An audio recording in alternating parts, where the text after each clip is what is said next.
Everyone, আসসালামু আলাইকুম। আজকের ভিডিওতে আমি কথা বলবো একটা এজেন্টিক অ্যাপ্লিকেশনের খুবই গুরুত্বপূর্ণ কনসেপ্ট, টুল কলিং বা ফাংশন কলিং নিয়ে। সো টুল কলিং বা function calling is a kind of strategy actually by which an AI application make it output more reliable. So tool কলিংকে আসলে আমরা চিন্তা করতে পারি একটা হেল্পিং হ্যান্ড হিসাবে।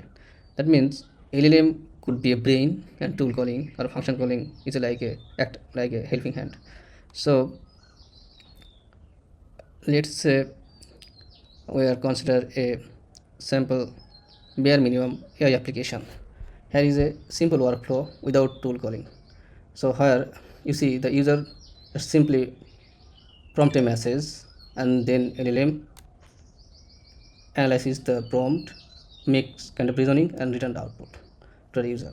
So it is very much straightforward. Now আমরা আসলে একটু যদি দেখি যে আসলে একটা এজেন্টিক লুপ বা একটা এআই এজেন্ট টুল কলিংয়ের সাহায্যে এই রেসপন্সটাকে কীভাবে আরও সুন্দর করে রেসপন্সটাকে দিতে পারে। সো আমরা সবাই জানি যে একটা এলএলএম যখন ট্রেন করা হয় তো একটা নলেজের একটা কাট অফ ডেট থাকে, right? So after the cut off date সে যে কোনো একটা ইভেন্টকে কিন্তু আমি যদি জিজ্ঞেস করি সে কিন্তু আর বলতে পারবো না, কারণ তাকে যখন ট্রেন করা হয়েছে তখন কিন্তু তার কাছে যে এক্সিস্টিং নলেজ ছিল সেটার উপর বেস করে তার পরবর্তী ইভেন্টগুলো কিন্তু তার কাছে পুরোটাই obsolete. So in that case actually সে আসলে কীভাবে এই সিচুয়েশানটাকে হ্যান্ডেল করতে পারে যাতে হ্যালোসিনেট না করে। তো সেক্ষেত্রে আসলে সে টুল কলিংয়ে একটা খুব গুরুত্বপূর্ণ একটা ফ্যাক্টর হতে পারে। সো এখানে একটা এক্সিকিউশন আমি সিম্পল দেখাইছি, সেটা হচ্ছে যে নেক্সট ইউজার একটা প্রম্পট করলো যে তুমি আমাকে বলো যে আসলে এখন টোকিওর ওয়েদারটা কীরকম, অথবা আমি তাকে বললাম যে আসলে আমার কাছে $500 আছে, সেটা তাহলে টোকিওর জাপানের যে মুদ্রা ইয়ানে কতটা হবে।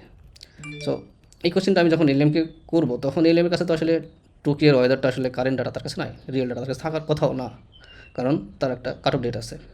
তো তখন যেটা করে যে আসলে সে দেখে যে আমার কাছে অ্যাভেলেবেল যে টুলগুলো আছে, আমি যখন টুল রেজিস্ট্রেশন করি ফার্স্ট টাইম তখন কিন্তু সে আসলে এই টুলগুলোকে সে আসলে আমি কী করি তাকে টুলগুলোর আসলে কিছু ডেফিনিশন দিয়ে থাকি, তার সঙ্গে কিছু ডিসক্রিপশন থাকে যে কোন টুলটা কী কাজ করে। তো সেখান থেকে বেস করে সে আসলে দেখে যে আমার কাছে এই টুলগুলো অ্যাভেলেবল আছে এবং এই টুলটা এই কাজ করে। তো সেখান থেকে এলএম আসলে বুঝে নিতে পারে যে তাহলে আমাকে এই টুল বা এই ফাংশনটা কল করে আমাকে এই রেসপেক্টিভ কোয়েরির অ্যান্সারটা বের করে নিয়ে আসতে হবে। তো এখানে যেটা হয়েছে, যখন বলেছি তাকে টোকিওর ওয়েদারটা কেমন, সে তখন দেখে যে তার কাছে একটা ওয়েব সার্চ নামে একটা টুল আছে, যে টুলটা কী করে যে তাকে একটা স্ট্রিং প্যারামিটার সেই ফাংশনটা একটা প্যারামিটার হিসাবে কোয়েরি নেয় এবং সেখান থেকে সে আসলে ওয়েবে সার্চ করে, আমরা যেমন গুগলে সার্চ করি সেরকম একটা সার্চ ইঞ্জিন ইউজ করে সে ওয়েবে সার্চ করে ওখান থেকে ডাটাটা সে করে এলএমকে রিটার্ন করে। সিমিলারলি এখানে আমি যেহেতু আরেকটা তাকে বলেছি যে তুমি আমাকে ডলার থেকে ইউনে কনভার্সন করতে হবে, যদিও এটা বাই বিল্ড ইন একটা এলএম কাছে থাকা উচিত, বাট তারপরও জাস্ট থিওরিটিক্যালি আমরা ধরে নিই যে আসলে এই ধরনের ক্যালকুলেশন করার জন্য তার কাছে অ্যাবিলিটি তার নাই, তখন সে দেখে যে আমার কাছে একটা ক্যালকুলেটার আছে। So why not I use that calculator. তখন কী করে সেই ক্যালকুলেটার ইউজ করে সেই টুল কলিংয়ের মাধ্যমে ক্যালকুলেটার টুলের মাধ্যমে সে কী করে এই হিসাবটা বের করে নেয়। এখন কথা হচ্ছে যে দুটো টুল কল, মাল্টিপল টুল কল হতে পারে, এখানে আমি দুটো টুল কলের একটা এক্সাম্পল দিয়েছি। তখন এই কিউমুলেটিভ রেজাল্টটা এলএম কী করে, তখন সেটাকে সে আসলে একটা রিজনিং করে সে একটা মোর ফ্রুটফুল বা সিনথেসাইজ একটা রেজাল্ট ইউজারকে প্রোভাইড করে। সো এটা গেল আসলে খুব মেনলি থিওরিক্যাল কথাবার্তা। চলেন আমরা দেখি আসলে একটা রিয়েল লাইফ অ্যাপ্লিকেশান কেমন হতে পারে। সো এখানে আমি খুবই বেয়ার মিনিমাম একটা এলএম অ্যাপ্লিকেশান সেট আপ করেছি, সেটা হচ্ছে যে আমার লোকালি আমি আমার মেশিনে আসলে একটা লোকাল এলএম সার্ভার রান করে রাখছি, সেটা হচ্ছে ওলামার মাধ্যমে আসলে আর কি ওলামা সার্ভারটা। তো সেই সার্ভারে আমি আসলে লামা 3.2 এই খুবই ছোটো একটা মডেল, যেটা সাইজ অ্যারাউন্ড 3.4 GB, তো এই মডেলটাকে আমি পুল করে রাখছি। তো আমার হাতে একটা বেসিক বেয়ার মিনিমাম এলএম আছে, আর লেটস সে আমি তাকে কিছু কোশ্চেন করি এবং কোশ্চেনের আসলে এখান থেকে আমরা মানে খুবই ইন্টুইটিভলি আমরা দেখবো যে আসলে প্রোস অ্যান্ড কনস, দ্যাট মিনস হচ্ছে যে আমরা কীভাবে এটাকে স্টেপ বাই স্টেপ ইভ্যালুয়েট করতে পারি, আমরা সেটাকে আমরা একটা ফ্লো দেখবো আসলে। সো লেটস সে আমি তাকে প্রথমেই একটা জিজ্ঞেস করে নিতে পারি যে আসলে তুমি আমাকে বলো তো আসলে যে এটার মাল্টিপ্লিকেশনটা কত হবে, এবং সেক্ষেত্রে ইমিডিয়েটলি বলে দিল যে আসলে এটার প্রোডাক্টটা বা মাল্টিপ্লিকেশনটা হচ্ছে এত, কারণ এটা হচ্ছে তার খুবই মানে এই নলেজটা তার কাছে আছে, তার কাছে ম্যাথমেটিক্যাল রিজন করার ক্যাপাবিলিটি আছে, দ্যাটস ওয়াই সে অ্যান্সারটা আমাকে খুব সহজেই দিতে পারলো। ইভেন আমি যদি তাকে আর একটা ম্যাথমেটিক্যাল কোশ্চেন জিজ্ঞেস করি যে ভাই তুমি আমাকে প্রাইম নাম্বারটা দাও 1000 পর্যন্ত, সে বললো যে আসলে কী বলছে, I can provide you list of prime number up to 1000, but it will be extensive. Okay, that's interesting. I can give you some example or help you find a specific prime number that is. That means সে কিন্তু আসলে একটু আমার সঙ্গে একটু মানে bargaining করতেছে আসলে, ভাই এটা তো খুব বড় বড় ক্যালকুলেশন, তা আমি তোমাকে দিতে পারবো না। আমি তাকে জিজ্ঞেস করতে পারি যে no, I need the whole list, let's see কী দেয় আমাকে সে। I don't have the capital display expensive list of prime number, fine. তাহলে কী করতে পারে যে I can forward you few option, যেটা হচ্ছে I can forward you link website. আমি তাকে জিজ্ঞেস করি okay, then give me up to 10, yeah that's sweetly. এসে কিন্তু আমাকে আপ টু মানে আমাকে সেটা ভুল বলছে, আমি বুঝে চাইছিলাম আমাকে 10 পর্যন্ত দাও, সে আবার বুঝে নিয়েছে আমাকে প্রথম 10টা দাও। ওকে, দ্যাটস ফাইন। সে কিন্তু প্রথম 10টা প্রাইম নাম্বার সে আমাকে জেনারেট করে দিয়েছে। That's very very interesting I can say. তো ওকে, এখন আমি এখন জাস্ট একটু চেক করে দেখি যে আসলে চেক করে দেখি তার কাট অফ ডেটটা কবে, রাইট? আমি যদি তাকে বলি যে ভাই তোমার কাট অফ ডেট কবে, ওকে, সে কিন্তু খুবই সুন্দরকে বলে দিচ্ছে যে আমার কাট অফ ডেট হচ্ছে, মানে নলেজ কাট অফ ডেট হচ্ছে কি আমার December 2023।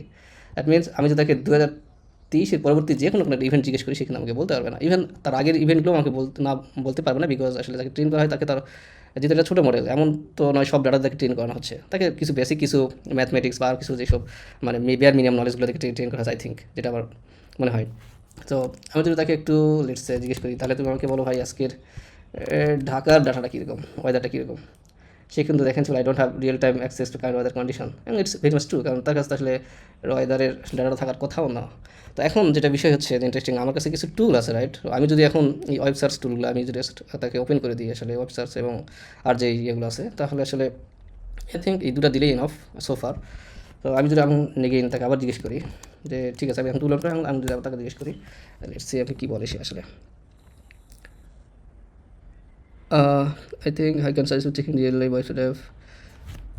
I think it's supposed to give me the answer, but why don't? Okay, let's again. I'm just going to okay.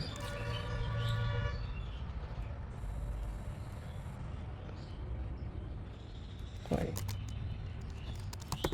you have the web to use it?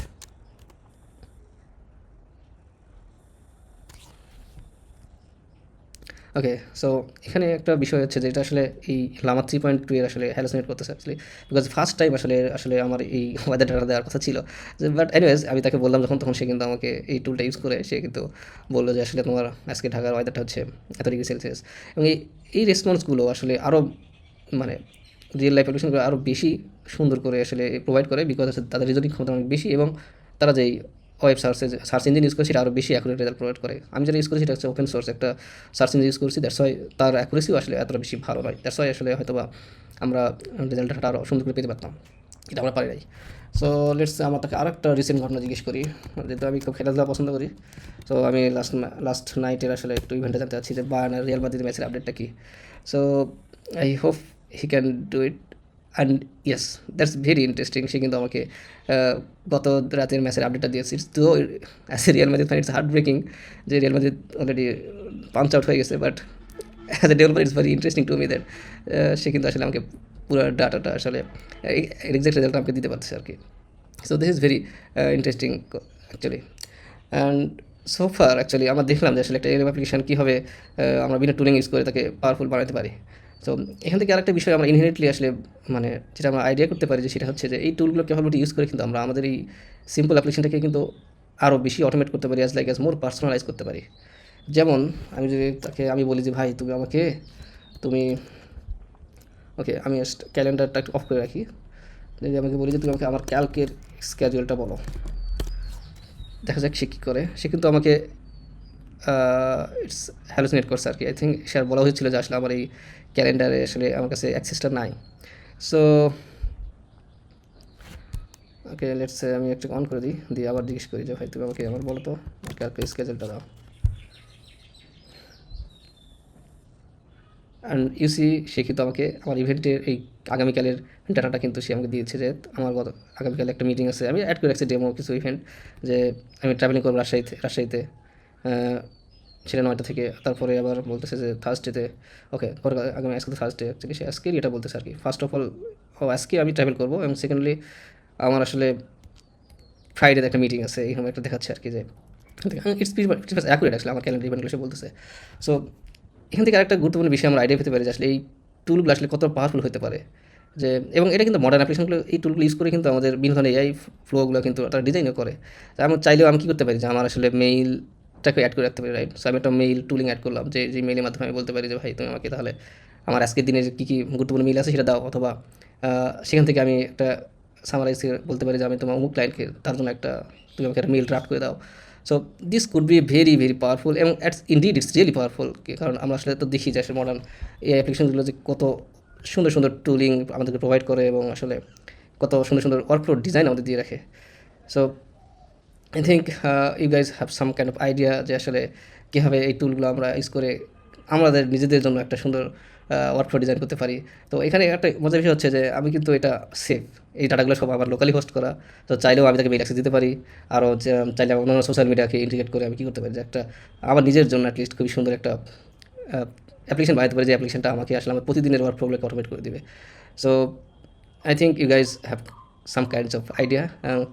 আমি request করবো আপনারা যদি developer হন, just I will put the description of my GitHub repo, then check it out and explore yourself. I think you will really enjoy it, and that's it for today. হয়তো বা next কোনো একটা ভিডিওতে কথা বলবো ইনশাল্লাহ। তো টিল দেন, আল্লাহ হাফেজ, থ্যাংক ইউ।